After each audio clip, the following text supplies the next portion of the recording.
Hello, everyone at Fort Worth Opera. Hi, everyone. My name is Jennifer Rowley. Welcome to my virtual audition intensive week one. I am so excited to bring you the second session of classes. This has really been amazing. Thank you, everyone, for your support and your incredible feedback. We are going to have with us Curt Olds from the World Tour of Phantom of the Opera with us in just a second. I am going to get him in here with us. Very, very exciting. Hi, everyone. Thanks for joining us. Hi, Eliana. Hi.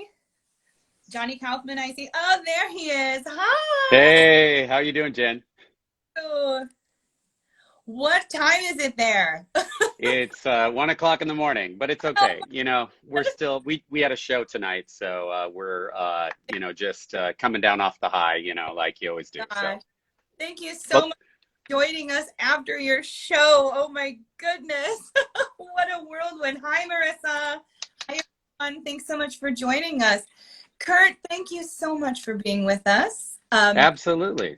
1 o'clock in the morning, hour after And your it's so good to see you. I haven't seen you for a long time. Jen and I are old friends, so it's nice to see your face. I and mean, so I watch your stuff on here a lot. So you've been doing such great things for everybody, and oh, yeah. keeping our spirits high, and giving us good programming. You And know, Ryan. you wow us on the opera stage, but you're wowing us in new ways, and we like that too. So Thank you, sweetheart. Thank you. I appreciate it so much. I'm so thrilled to have you here.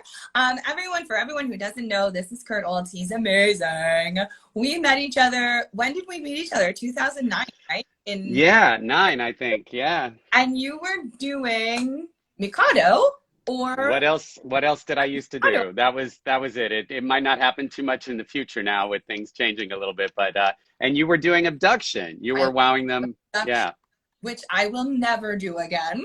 But You were fantastic. it was And that was a pretty incredible summer because not only was your cast and my cast filled with stardom, but amazing. also, I mean, our third production was Yeah. Lucia de Lammermoor with Lizette Oropeza. I mean, kind of good for Upper New Jersey there, so that's good.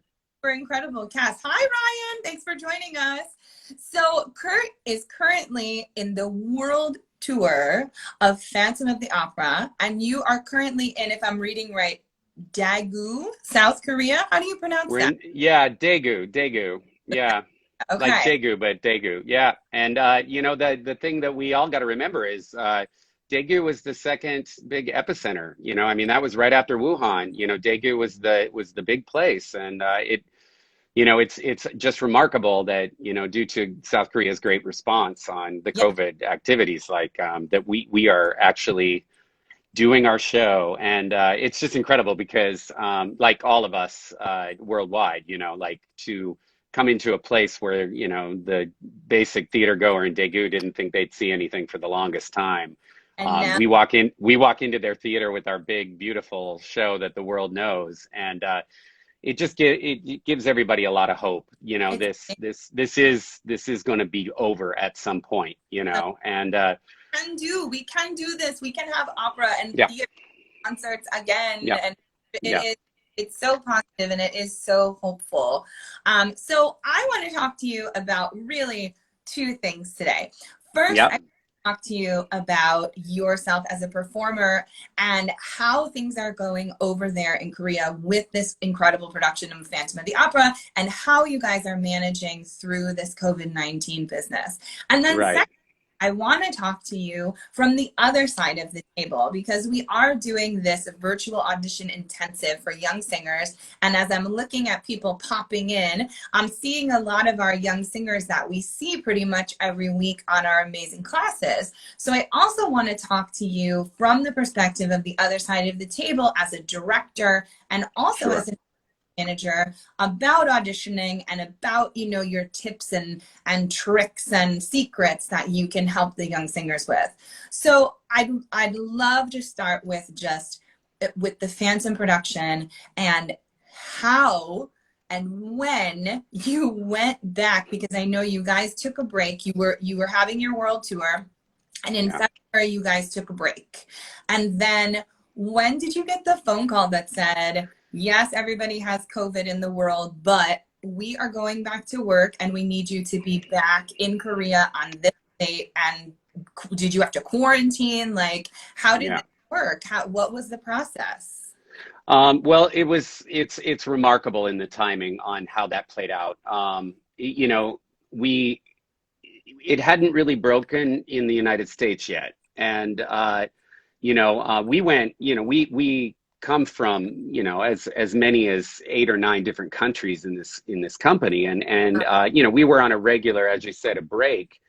And we went back to our countries, and Right. that is sort of when things started to trickle, and prior to it had already broken. We were in Korea before. We were in Busan, Korea, so we started our break there, and Okay. we already were on the radar. We were starting to mask up, and they were saying if you take public transportation, please wear a mask in respect to what was going on around here. And, we of course took part in that. And then we went home, and, I was a little shocked because I sort of got used to the mask. And then I was back in New York, and it was at that point that, we started saying, should we go back? I mean, I just think this might not be smart. Right. And I have to say, our producers, which, the producers for Phantom right now, as far as the world tour goes, they come from a few different organizations. It's cross-produced, and I can't say enough on how they treated us, and the information that they got to us right away. And they were really quick to say, this is your decision. There's no pressure here. But the most wonderful thing, I sat in New York making that decision. I went right up to the wire. Also not knowing about, would I be able to come back? One of the outstanding gigs I had was at Fort Worth. We had the festival coming up there, and Phantom had been very gracious to release me for that time. Right. It was a contract I had so long before that, Right. and I just didn't know what was going to go on. But with the reassurance of the producers, and the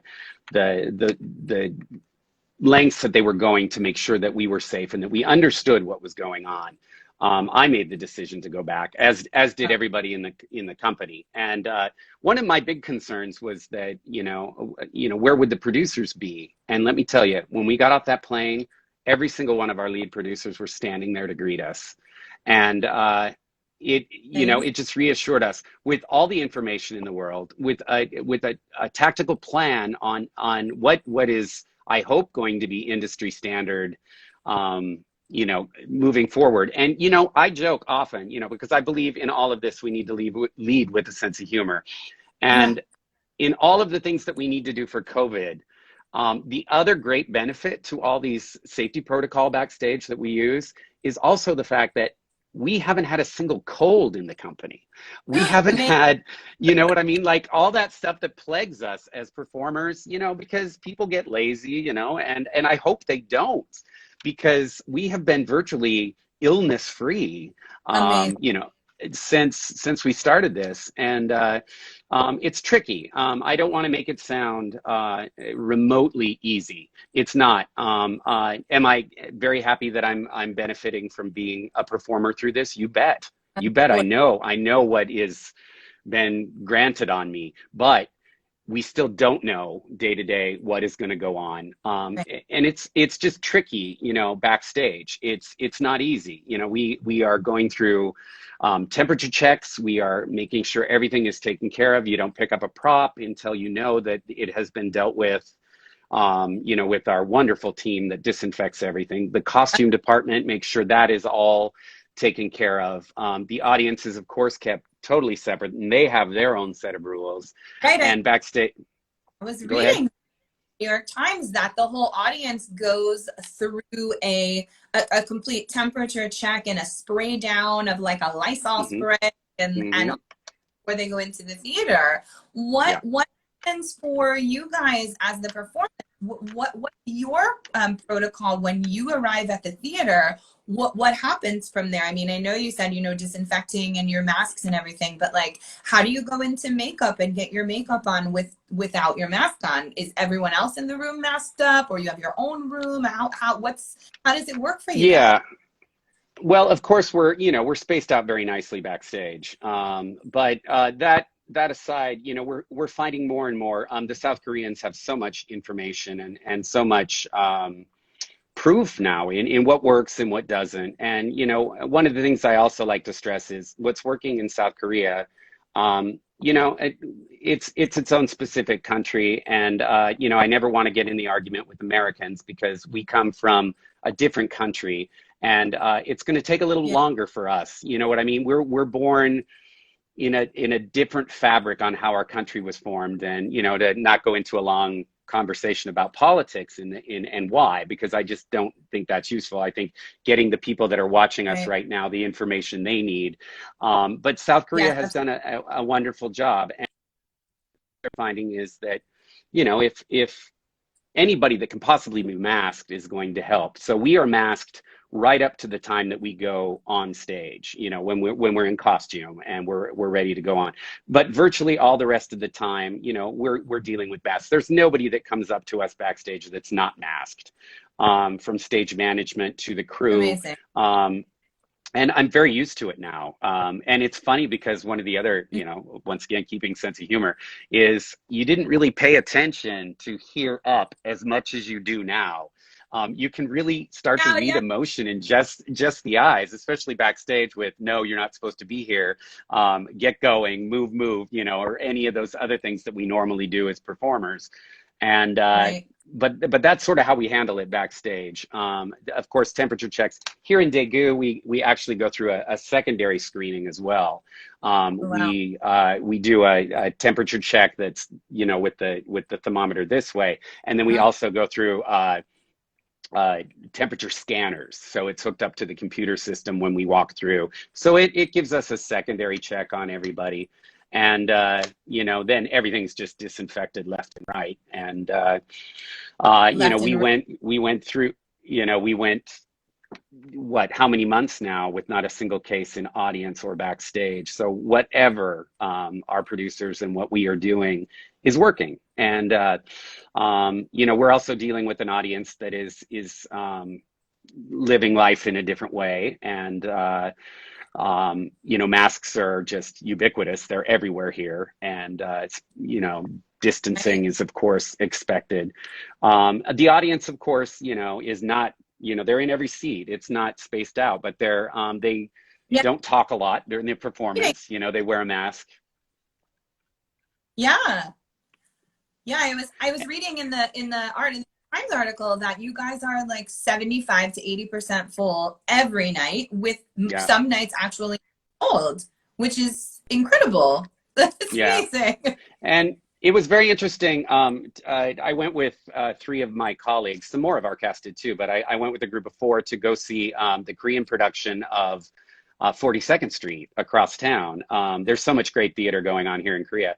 And it was just very interesting to try out how an audience actually goes through it. And there's a lot of paperwork. The other thing that the Korean government insists on is track and trace. So you fill out a lot of paperwork, where you've been, where you're going after, all of that kind of stuff, so that the theater knows immediately if there's a single case, we can contact Wow. anybody that was at the theater. And we arrived a little bit late for the performance, actually. And of course, you walk in and you think you can just run in, and we had like a whole administrative end of the evening we still had to take part in, filing our forms in triplicate and getting everything that we needed to actually sit down. And but we got Amazing. it done. It's very interesting to see how that different way of doing theater really exists right now. That's incredible. So what happens then on stage for you guys? Because I have to assume when you get on stage, mask comes off and we go, Yeah. and I mean, Christine, are they kissing? Like, how, what's happening on stage? They do. They do. I mean, we take the show is exactly as you would see it. We're respectful in the sense that, just as people now, you turn a little more. You know, of course, with musical theater as opposed to opera singing, and this is a point to keep instructive on all of this, it's not as important on the musical theater stage when we're mic'd up to give to the audience as much. You know what I mean? So I think, you know, I mean, you don't have to cheat out, as we say in the business, Right. where, you know, an opera singer might do that naturally, but I'm finding my colleagues here in this production do. We try not to play right straight to each other, so we're, you know, spitting on Right. So each there's a other, little trying to be like I'm not respectful. But spitting on. yeah, but we're also All right. That's banking on the fact most of us have been tested between 5 and 6 times, if not more, and you know, we stay away from, you know, sit at a table aside. So, you know, statistically, we're in pretty good shape to walk out on that stage for that short amount of time that we have our masks off. That's amazing. I'm seeing a comment in here. Kevin, I'm speaking. I saw a couple of things here that he's actually been to your show in Korea, and he's telling us a little bit about the staff is checking the audience temperature person by person, using the thermometer, and yeah, he's been to your show, so he is just putting a little comments in there. They're super interesting. Well, I want to tell you, So I just know Kevin Kim a little bit because he's a big fan of the show, and he was sitting in our front row last night, and he actually was cheering for us. And to hear somebody from Daegu literally say "thank you," screaming across, you know, like, I mean, he has his mask on, of course, but you know, he's yelling like "thank you, thank you, thank you for coming," you know, because they're so happy to have this show, you know. wonderful. I love that. That's amazing. Oh, Kevin Kim, nice to meet you. So I wanted to ask you then, like off of the COVID talk, just like basic Broadway talk, Yeah. how do you possibly do 8 performances a week of the same show, the same role, over and over and over, exactly the same way for 8 shows a week, not get vocally completely exhausted, not get sick, all of that other stuff? How do you do it? How do you make it happen? Yeah, it's very interesting, especially as opposed to shorter run opera, you know, where you're getting a day off between shows because Or of the, you know, mainly because of the vocal demands of opera. You know, it's a different monster. But yeah, ours definitely has its vocal strain. I mean, you know, you're working very hard. To keep the freshness in the show. I mean, we have a whole artistic team that watches us nightly, and so you just better be doing your show because we have some taskmasters. I mean, and I hope one of them's watching right now. My friend Gigi, she takes care of us from a choreographic side into the dramatic, and then we have a gentleman by the name of Reiner that looks after us, and that we also have our music director, David Andrews Rogers. That's like, so we have 3 people watching us all the time, and we also have site visits when the main artistic team, you know, is responsible for keeping the integrity of the show up. So we're always on that. But from a personal level, you get competitive with yourself because you're like, you start this show that you do 8 shows a week all the time, and you're like, I want to do a perfect show tonight. You know, like I'm going to go up against myself, you know, and try to keep it fresh that way. But there's different varying degrees of difficulty. I watch my colleagues on stage, you know. Phantom is, you know, and I have new respect for Phantom. I always loved it, and it was shocking to hear how many opera fans actually, when I got the job, were like, you know, I really love it. They didn't poo-poo it too much. You know, they loved it. But the thing is, it's cartoon, opera, and ballet. The story is a musical. The part that you deal with Phantom and Christine and those great big scenes that happen down in the lair. But what it is painted in that's so magical that Andrew Lloyd Webber and his team that put the show together is the opera is opera on steroids. And it's, you know, he throws you that prima donna, Donizetti, full, and it's hard to sing because it's everything that every Donizetti opera, you know, sextet is, it you know, is. and the role that you would do, Carlotta, I mean, like, you know, which you would just be stunning in, I have to say. She has to sing high note, high note, high note, high note all night long, you know. And Beverly Chiat is our Carlotta here. She's from South Africa, and I watch her, I hear her on the other side of the wall every single night doing her warm up, keeping herself in line. She's a, operatic singer, Queen of the Night-ish, that she's coloratura up there, but she's just stunning. But I watch her struggle to keep that, there's a technique that she has to follow all the time. My stuff is just kind of two or three big moments that, you just got to deliver when they come up. And then you got to provide that, kind of comic flair through the whole thing, which, I mean, Monsieur Andre that I play, it's every operetta that I've ever done, Yes. so I've trained well for Monsieur Andre, and it's a treat. It's everything that I've ever done on musical stages and opera stages combined. And I just enjoy this role so much. And I got nice breaks in the show, and I got my time I got to deliver, and it's Yes. great. I'll tell you a little secret. When I Yeah. first moved to New York City in 2005, I went in for Carlotta, and Oh, did you? I went in for, they were doing at that point a Vegas production where they were Oh, doing, right. Yeah. yeah, and I got to me and two other people, I think it was, and I was too big for the costume, and so I got Oh, cut. no. I really wanted to do it. I was like obsessed with it. I had coaching. Like I went and saw Tara Reid casting and like got like all the Yeah. like, Yeah. yes, I wanted to do it. I hope someday, like in my career, I get to do it because I really think it would be so fun. And I've got those all the Oh time. my God. Well, and not only that, the whole character, you'd be perfect for it. I don't know how you guys do it. I really don't. Like we're so trained to have like one show, 2 days off, 3 days off, 4 days off, Yeah. like chill out, eat your food, go see the city, and Yeah. then what is Well, your routine? How you, do you do it? it's exactly like you say. You just condense it. You know what I mean? You just do everything that you do. You just do it quicker and faster, and you'd be surprised at how quick you actually can get used to it. I mean, I'm facing two shows tomorrow, so like I'm thinking like, oh, and we have a modified schedule because we're just starting in Daegu. So and what we do is we do almost 5 show weekend. So we do Tuesday, Wednesday, Thursday, Friday, and then we do Saturday, Saturday, Sunday, Sunday. So when you go to Oh work on Friday, yeah, you're pretty much in for the night. I mean, for the rest of the weekend. And it's tricky where some other productions of Phantom have that midweek double day, and my. they're spread out. But yeah, it's a little tough when I hear all of us on Saturday morning at the theater, there's some groaning going on, Oh yeah. as we go on. But I watch them, and it's the same like your style. I watch them do like 2 feet in the mud, and here we go, and you do your show, and but you get used to it, Jen. You do. You find a way to make that work and do what you need, and you take care of yourself.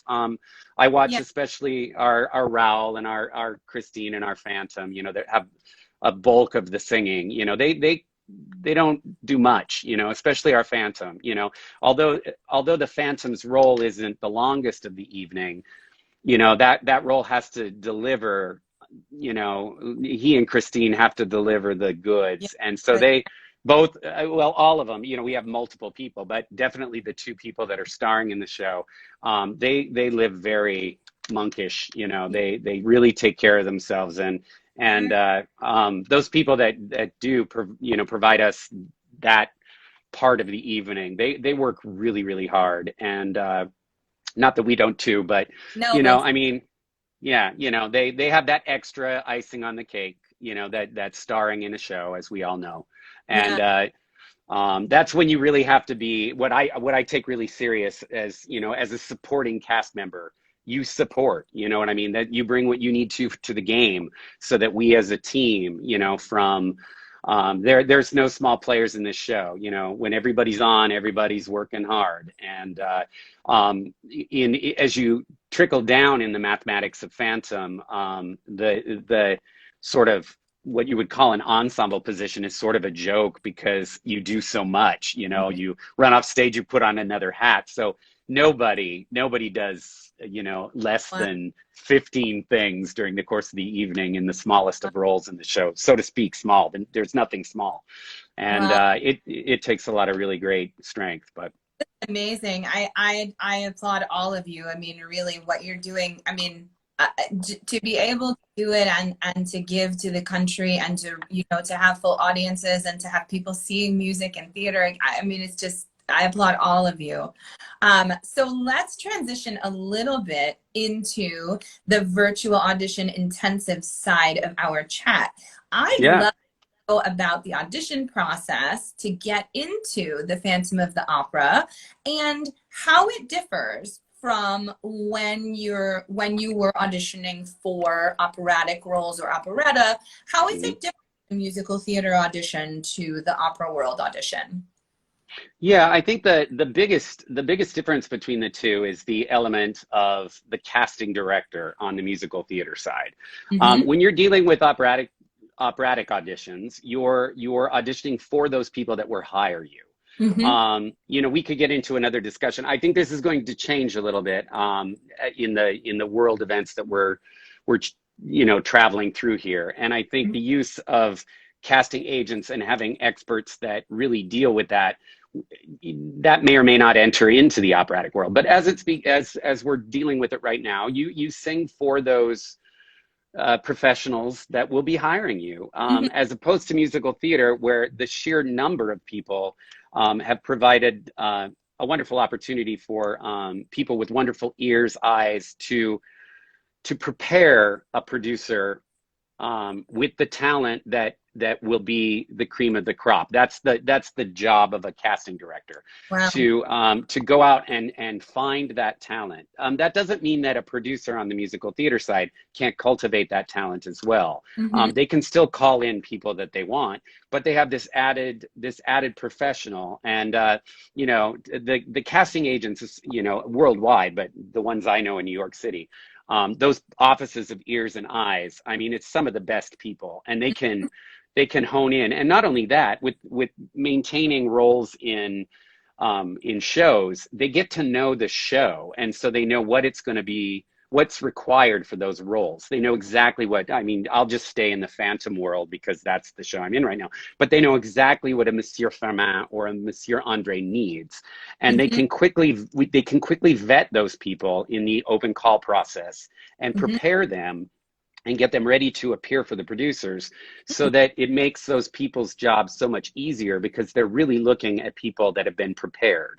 Mm-hmm. With opera, the rep is vast, but not as vast as, say, the way musicals are being produced today. It's very expensive for opera companies to produce and to really get something like Silent Night or some of those pieces, Dead Men Walking, that have entered the standard rep. It's expensive, it takes a lot of time, and it moves a little slower. So, for a singer to come into a professional audition with, say, your 5 arias, or that, prepared audition for a specific role, then you can come in prepared in a different kind of way to sing for the producers with the way that the agencies work. A lot of musical theater performers have agents as opposed to managers. And I know that that's another part of the business that's being redefined. What exactly is a manager as opposed to an agent? On the opera side, we kind of put it all together.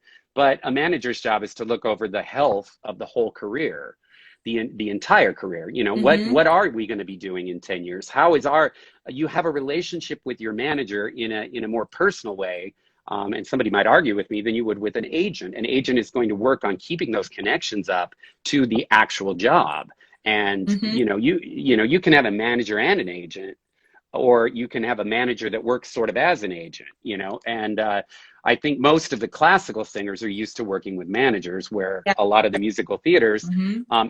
have one step away from their agent, and their agent, they're calling to say, what have you procured for me? What jobs are out there this week that I can go in and sing for? Contractually, there's difference in those contracts as well. And Mm-hmm. exactly what is expected from what you want out of that relationship. But yeah, those are the two big differences. Casting agents and managers are sort of the difference in the thing, in the differences between opera and musical theater, and of course rep. Right, and the 16 bars versus the full aria, It's Well, yes, exactly. And, we're very polite in the opera world, and, as I sat as a manager and watched so many auditions, there's many times that you wish you could cut to the chase a little bit and help those singers, because sometimes you just know what you want. You know yeah. what I mean? You already know that, like, I think this is the person that we want to either call back or we're going to consider. And Mhm. do you really need to go into 12 minutes of music?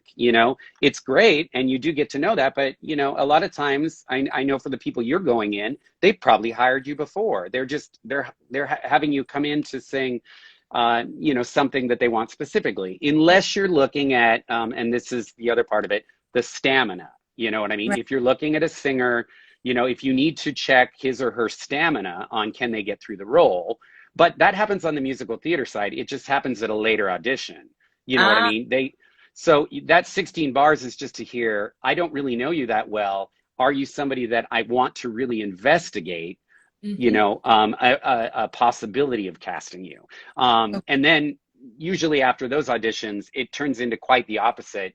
And I know I have a lot of colleagues on the musical theater side that are complaining now because the sides that are giving, there's things called sides, they're packages that are given that you come into an audition that you've prepared, and sometimes now those can be 50 pages. I mean, Mm. it's virtually the whole role. I know I went in for a production of Into the Woods, about 2 or 3 years ago, and it was 40 pages of the Oh. show. I mean, I had done the show before, but to clean that up, and Oh, the minute you get into your anal retentive, I need to do it, and you are in a live audition, you're not in a self-taping situation, which is the other side of the business now.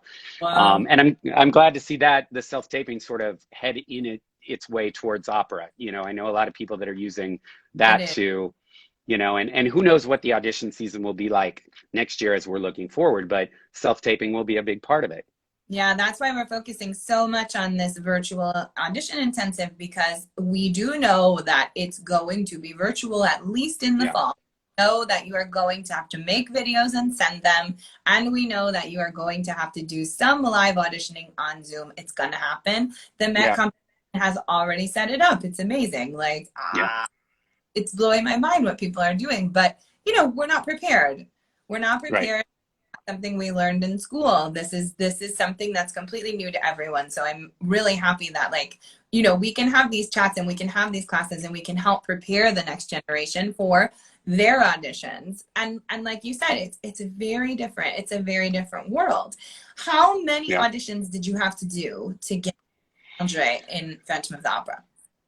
Well, it's very funny. I had a conversation with one of the casting directors about this, and for Phantom of the Opera, over the course of my career, I was seen about 36 times.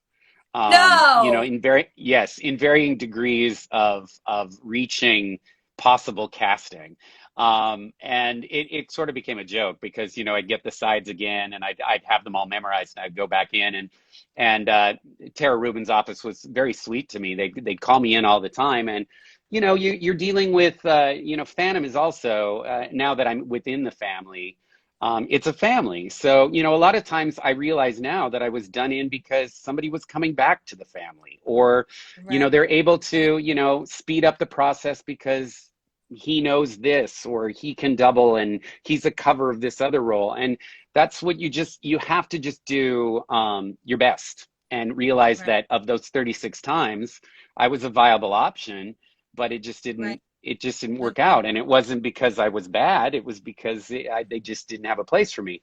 My big tie to the opera world, and my time in Phantom did come because of the New York City Opera production of Candide that we did in 2016. And as lucky as I would be, and everybody in that cast, Hal Prince just happened to decide to do all the days of rehearsal, just like the old days. He didn't come in at the end. He came in with our other director, as that's responsible for the show, and he was in that rehearsal room with Pat Birch, who was the original choreographer. And Pat is also, she choreographed Grease. So when you do Grease Lightning, like, that's Pat Birch. So we were beside ourselves with the two of them But, Hal inquired, he said, have you ever been in for Andre before? And I said, many, many times, Mr. Prince. And it was right after that they were putting the world tour together. So, Hal obviously said to me, well, we'll have you in. I mean, but you still have to go through the whole process. And so to answer your question, honestly, that was a series of 4 auditions. You go back in, you still have to go through from the very beginning. You go back to the sort of first call that the casting agents do, the second one, then it starts to get a little more personal. They start really fine tuning you. And that final one was a lovely reunion with Hal Prince in the room, and, some videoing to Andrew Lloyd Webber. He also checks in on all auditions. If not live, then he reviews all those. And lastly, we also are very happy to be the last cast that Gillian Lynn, the original choreographer, she was the last, we were the last cast that she signed off on. She saw all our auditions, and that's very touching too. And in the history of musical theater and those people that put that amazing musical together 35 years ago. But that was my history with that auditioning. And you just got to keep at it, keep auditioning and keep going, because you got to do good stuff.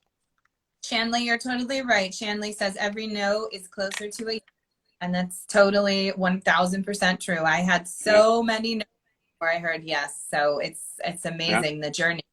So let's move you to the other side of the table now. As a director, because you've directed many things in both worlds, musical theater and opera, as an artist manager, what are the things that you would tell a young singer are the things that they really need to learn about auditioning, the things that will make them stand out, and just the best advice that you can give to someone from the other side of the table, from your perspective, watching a singer?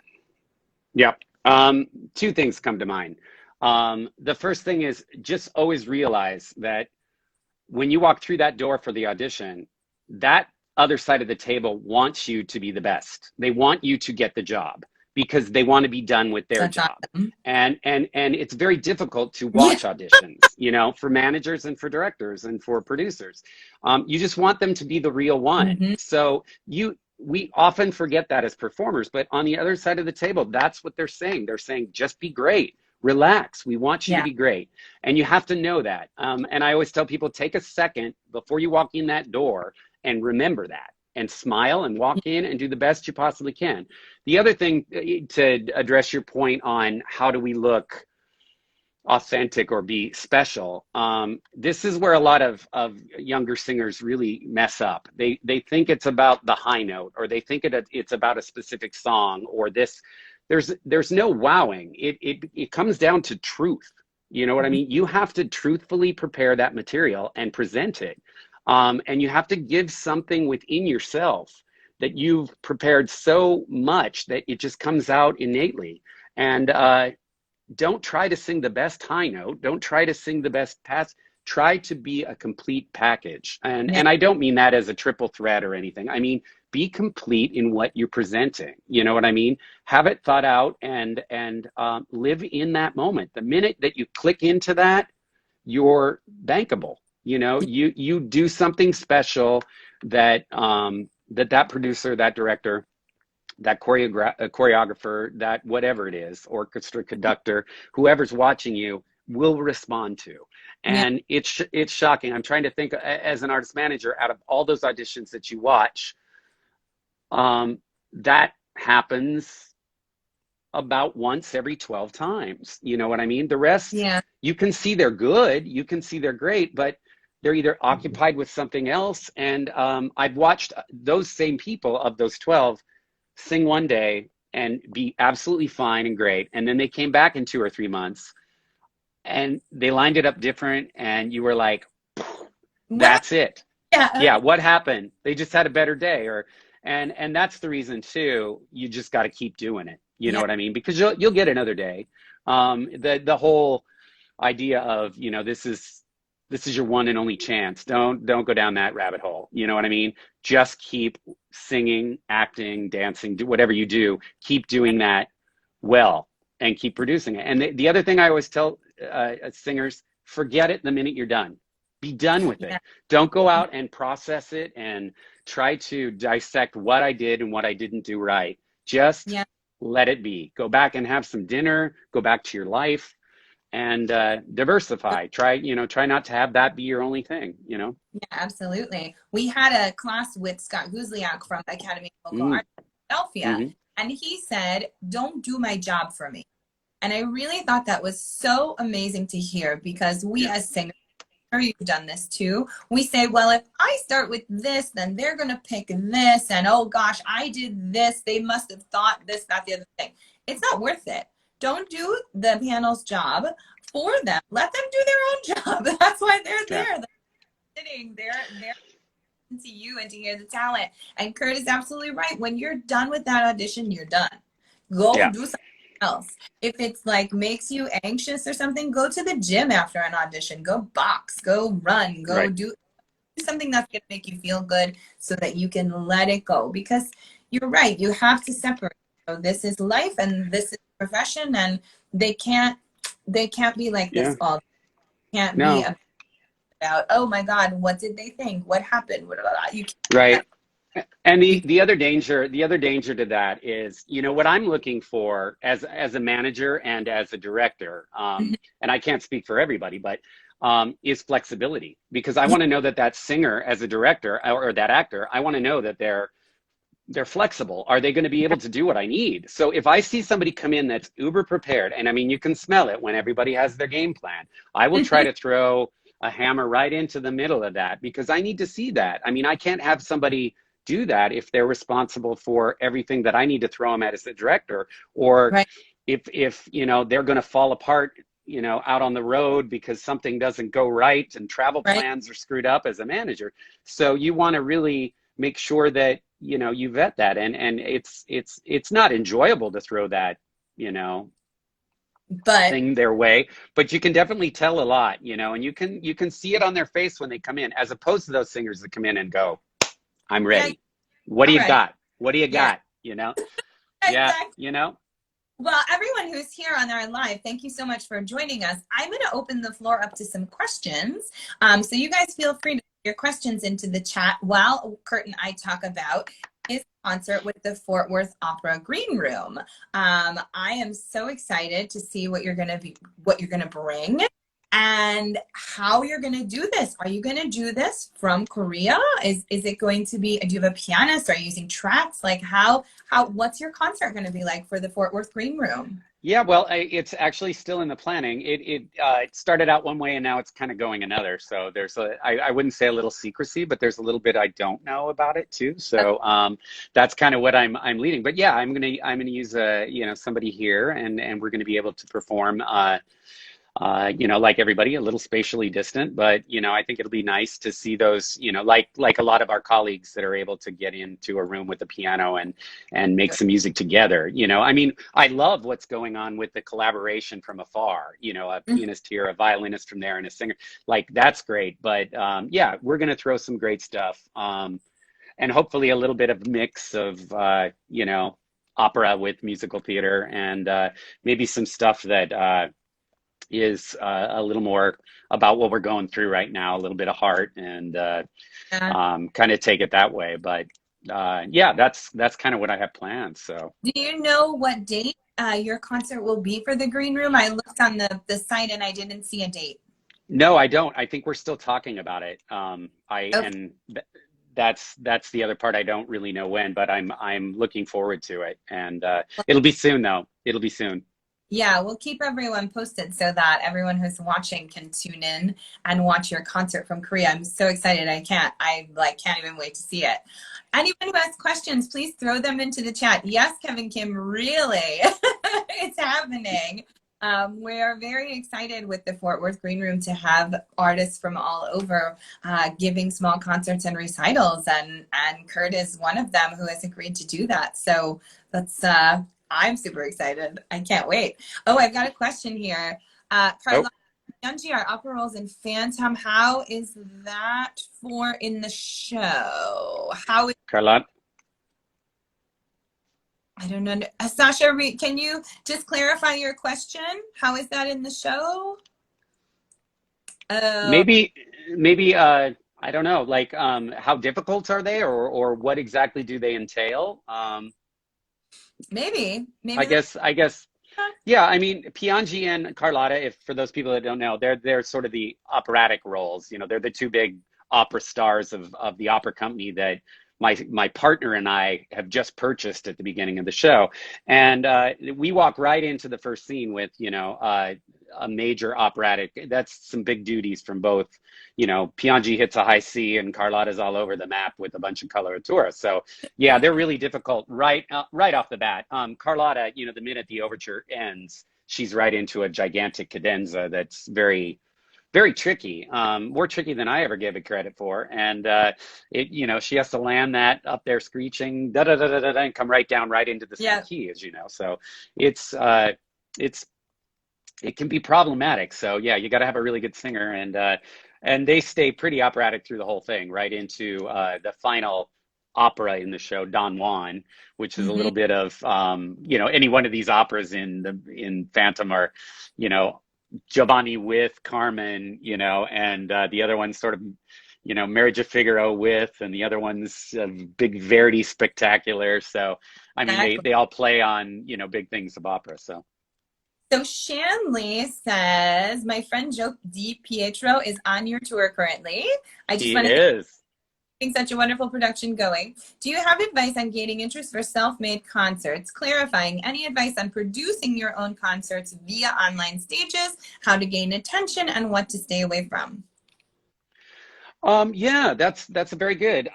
You know, I have quite a bunch of experience in producing, you know, self concerts or concerts for other people. That was one of my things as a manager I was working on, but it is definitely a way to help, you know, to cultivate a performing career with finding those opportunities, mostly in the places where you have the biggest following. I mean, I always put those self concerts in the same vein as the lovers of art song. You know Mm-hmm. what I mean? It's a tougher audience to find unless they have a vested interest in the artist or they like the art form. Mm-hmm. So you need to search out those places. I tell a lot of people to consult, you know, on the big end in cities, and we'll get back to the point of online because that's totally different, but just on an overview for how you do that, on the in the bigger city, you know, even the big rooms like 54 Below or some of the bigger venues in New York. I mean, they are very actively searching acts for calendar time. I mean, not only do they have Friday and Saturday night at 8 o'clock or 9:30 or some of those bigger hours where you have A-list Broadway stars, they also to many concerts at 54 Below at 11:30 at night on a Monday. And Mm-hmm. you can get your foot in the door there, and you can decide, you know, if you have a program that is just about anything, they'll take a look at that, and you can do that on a local level. You know, with more centric to those crowds that you know. If you're from Kansas City, you search out those things. If you're from, you know, I'm back in Montana, quite obvious, you know, often, you know, working concerts all the time for me and for other performers. But the online thing is also very interesting. How we're presenting that. Um, I I usually find, you know, if you have some kind of cause, some kind of thing, you know, that where you can also make money for somebody else, that's usually the best way Mm-hmm. to go about it because you can couple with your reputation or lack thereof if the thing that you're providing the entertainment for has a bigger reputation. You know, anything from Mm-hmm. some kind of benefit for what we're going through right now to I've done some for the American Cancer Society, for of course big things like the Actors Fund. But you could be doing Mm-hmm. there's a lot of people hurting right now, and you're going to gain with the membership of whoever is part of what you're going to help out an audience there based on who you want to help.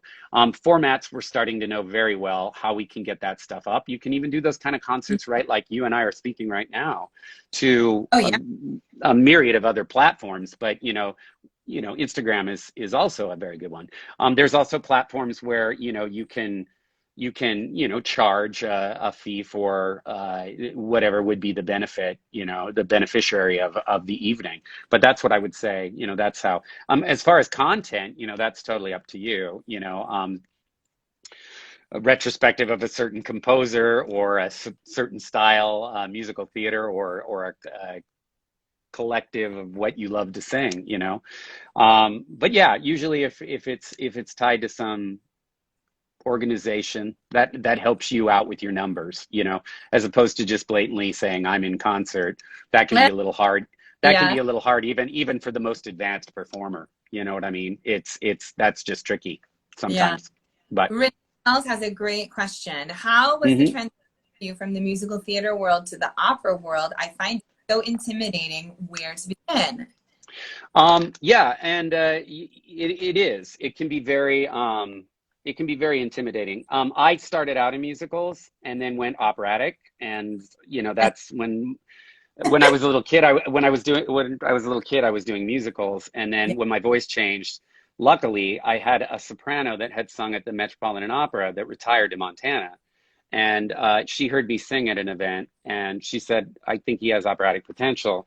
And Hmm. so she encouraged me to come, and she gave me that love of operatic literature, art song, and really footed me in the national world. I mean, she got me out of Montana, and got me onto some competition stages, even in high school. So I started at the age of 16 and 17 going to competitions. Um, and learning what that national, I went out for a while, I came back, and I still went to the University of Montana to start out with, because that's where I was going to get the cradle love, even though I had some offers from University of North Texas and some other places. I just felt that was a little too big for me at the time, and then graduated to New England Conservatory for to finalize my operatic study, and then I went back to musicals. So it's never been really intimidating to me. What is intimidating is the business end, because they're just two different businesses, and Right. you have to get to know different people. And as you know, coming as a heavy hitter from the opera world, it took you all these years that you've been doing it to meet those people. And it comes down to a final conversation quickly. If something happens, or if a role's being cast, they have to know who you are, and you work very hard to get to know those people. And you, And that networking is just different in the two of them, and occasionally they cross over. You have some professionals that can help out. James Conlon is best friends with Patti LuPone, so there's definitely some crossover there. But yeah, that's what's intimidating. To do both, it's it's tricky. But as musicals are presented at opera companies more and more, and yeah, as you see the newer operas being written for, like Ricky Ian Gordon is writing some wonderful pieces yep, that require the talents of a more acting approach to singing, yes, where that, the integrity of the voice isn't of the utmost importance. It's not all pear-shaped tones, and I don't mean to make fun of that, but we as opera singers act through the way we sing. It's one yes, of the reasons a 46-year-old woman can be a 16-year-old geisha in Japan, yes, because it's not about the physical appearance. It's about the chords, and it's about the beauty that you make when you're singing a tone, and how that stretches and how that moves. right. And the musical theater world is more tactile. It's more letting the voice break. And now we have these great composers that are writing things that put us all together, that Absolutely. will have an evening that include performers across so who knows where it's going, and I hope it goes together. But I do too. um, I, I encourage singers to look at all of this, you know what I mean? And I had many of um, the people that I worked with in the management world talk to me a lot about how can I diversify into musical theater. And I was always trying to say it's not going to be that difficult. You know what I mean? You have to do this and this and this, and start going to some open calls. There's a lot of things about both of them that will bug the getting up and doing auditions, and the writing, and especially for an advanced opera singer, it's going to be a little hard, because you're going to have to eat your pride a little bit and start doing some things that you used to do when you were 22, because Yeah. you got to schluff it a little bit. You got to meet some more people, and I think you don't see. Oh, go ahead. I just was going to say that I also think that the acting side of things has to be honed if you are going to go into the musical theater world. And I say that because when I was an undergraduate, you'll know this name, I did my undergraduate at Baldwin Wallace, and Victoria Busser is still running the musical theater program. And we were so lucky at that time that the school was very happy to have the opera Yeah. program and the musical theater program together for the first 2 years. We were in workshop class together for freshman and sophomore year. And Wonderful. at our sophomore year, we did scenes together. So you had a partner either from you as an opera singer, theater world partner, and you did both in one semester, one opera scene in English and one musical theater scene. So you were in your comfort zone and your colleague was in his or her comfort zone. And you worked together. You learned from that colleague. And what I learned from my colleague, who at the time, I believe his name was Ryan Green, he was so good. What I learned from him is that the connection to the words and to the storytelling and to the emotion is so much deeper in the musical theater world, in every sense of your being. It's so much, there's so much more that's being given on stage, because obviously the technical aspect of singing opera and not using a mic and this, that, the other thing, nothing can get into the throat, right? It has to, you have to sound. But I did learn where I could go as far as acting is concerned from him and from those scenes. And so I do think that as an opera singer, if you do want to get into the world of musical theater, you need to go to an acting class. You need to go to a straight acting class, learn how to speak on stage, because that's something we're not taught. Need to do some musical theater scenes, be coached, do some musical theater songs, be coached by people in the business, and understand that there's a different edge. There's a different line where you have to go to as a musical theater singer than as an singer. And, you know, it's so important that if you do want to get into that aspect of the business, that you get that training that we don't always conservatory. We don't have kind of things. It's so important. So Instagram's going to us off in a few minutes, but I am just going to ask one more question before we go. I saw this up there and I had to ask it. Yoon Silver wants to know, who is the most memorable fan and in what city? I believe of Phantom, I'm guessing, but I love that question.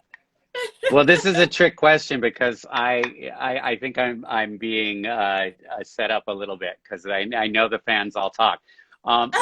What I will say, based on some of the gifts I received, and this is very sweet because we do here in Korea, we have some killer fans, and my friend Hana, who is probably on here, she has given me some incredible gifts, and I just have to share because it's crazy. I got a wonderful poster, like a big framed puzzle of myself with me in the puzzle that she had done in frame, and it was incredible. And then she knows I like Americanos, so she gave me 24 iced Americanos on ice delivered to my dressing room, and it was very sweet. So you know, like, but all the fans have been great, and you know, that just gives you a little fun example. There's lots of little treats that our Korean fans give us, and same with Manila, because you know, the Philippines, you know, that's the land of Lea Salonga, and she, you know, like Miss Saigon herself, and because of Leah's because of her major career, the Philippines, that's where we started our tour, that's where we rehearsed. They have such a commitment to musical theater that their fan base there, I mean, we come out of the doors sometimes, and it was that last night when we said goodbye to Manila, there was probably maybe 400 or 500 people outside the stage door. I mean, it was really crazy. That was one night only. Otherwise, the Koreans have been just great, and they're here. You know, they traveled to see us, and so that's my response to that question. Curt, congratulations to everyone really on the Phantom World Tour. You guys are doing Hey, thanks. Job. Congratulations, Curt. You're killing it. We can't wait for your concert with the Fort Worth Green Room. We're all going to be watching. sign off because Instagram's going to kick me off in 33 seconds. But I Okay, just wanted to okay. thank you so much for being with me today. So fun And to see you thank and to get to catch everything you up. do. And please go to much love, honey, and I'll see you soon. Bye, Rest Jen. well. Thank you, Bye everyone. bye. Bye.